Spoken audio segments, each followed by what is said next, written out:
particularly Jean-Jacques Rousseau, repulsive crackpot who wandered about Europe,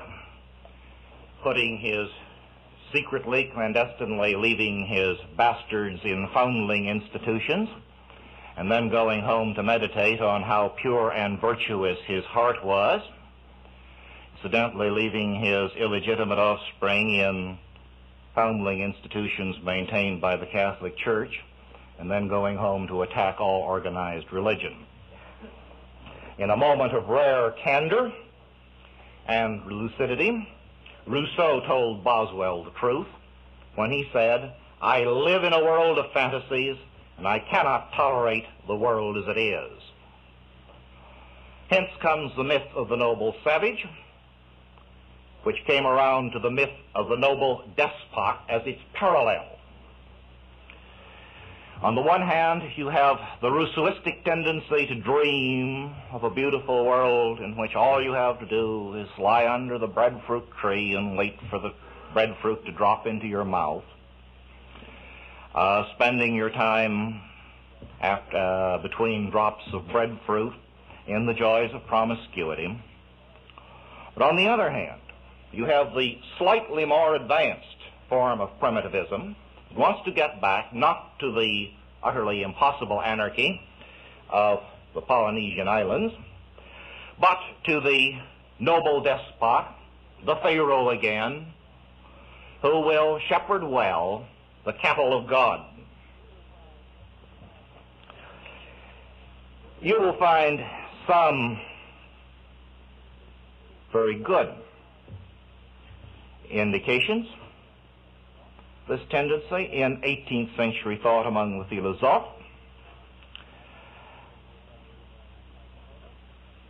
I imagine many of you have read the memoirs of Casanova, who is something of an intellectual, you know. You will recall the once celebrated Madame d'Urfé, who was not the object of one of Casanova's rather commonplace seductions, but instead the principal source of his income for a large part of his career. Madame d'Urfé was one of the wealthiest and most brilliant women in France. She was not only learned in the usual sense, but she was a chemist of some skill and had installed an elaborate laboratory in her home. She is credited with the invention of a laboratory furnace, which would automatically maintain a relatively constant temperature for many days, and that was something quite difficult at that time. Casanova probably is telling the truth when he tells us that Madame d'Urfé insisted on crediting him with far more knowledge and skill than he himself had claimed, and that she herself dreamed up the project for which she lavished so much money on him. He's probably telling the truth when he says that he sought to escape performing the operation which she demanded. You may remember what it was. Madame d'Urfé was tired of being a woman, and she insists that Casanova make a man of her.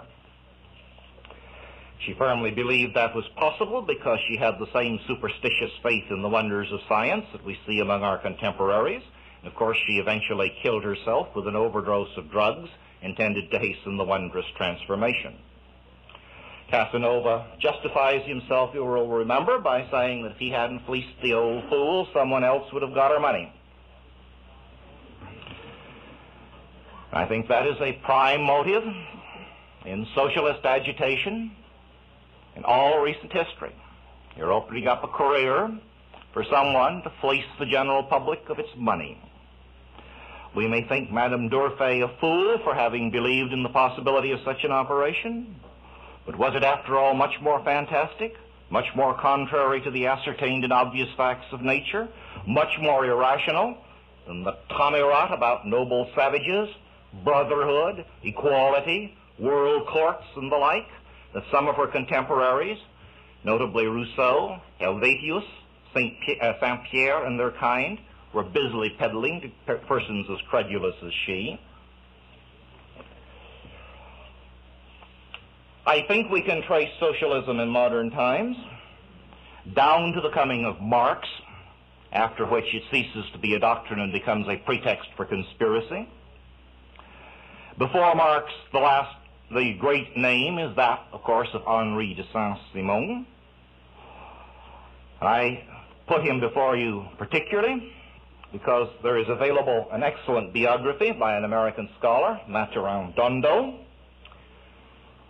Professor Dondo is himself a liberal, and he has written this biography of the person who is generally described as the founder of modern socialism.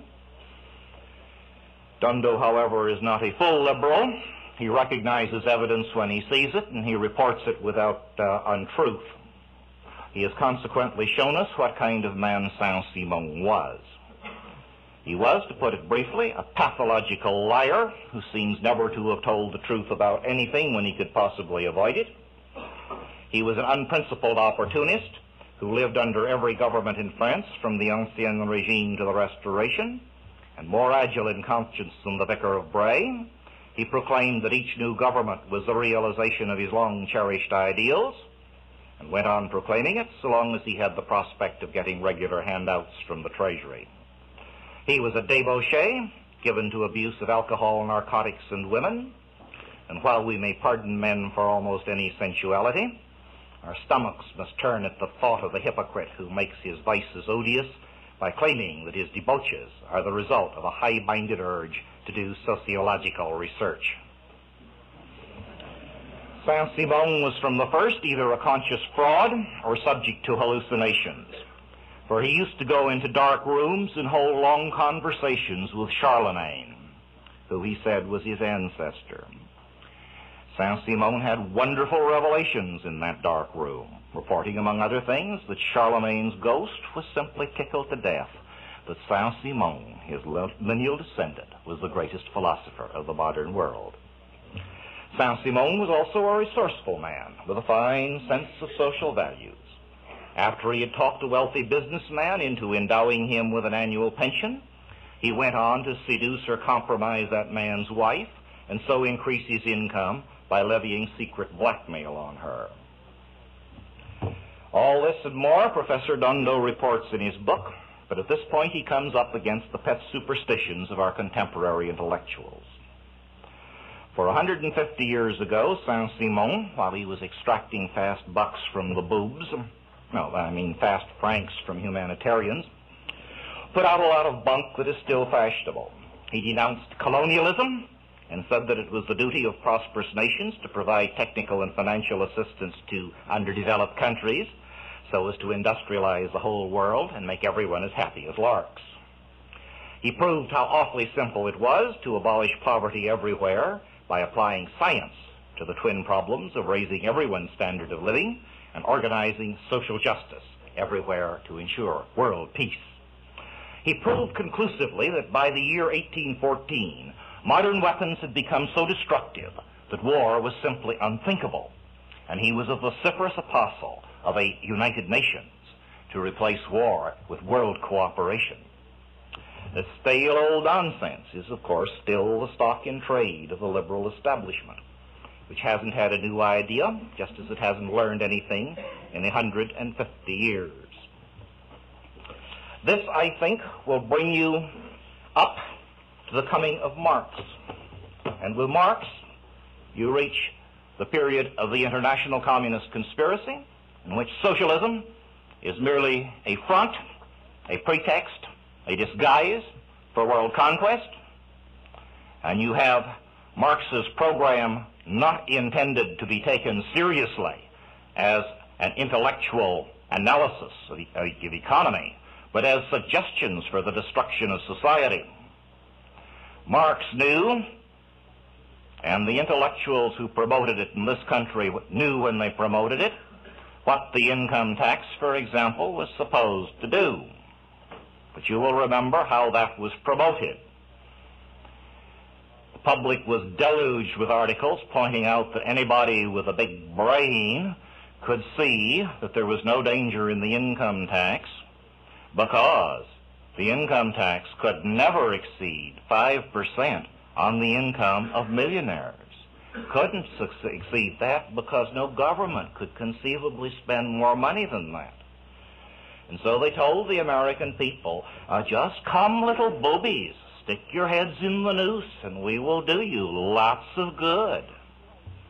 And now as you, the slaves of the Internal Revenue Department,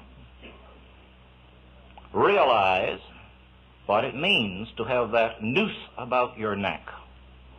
You can estimate for yourselves, I think, the necessary and inevitable consequences of both socialist and communist thought.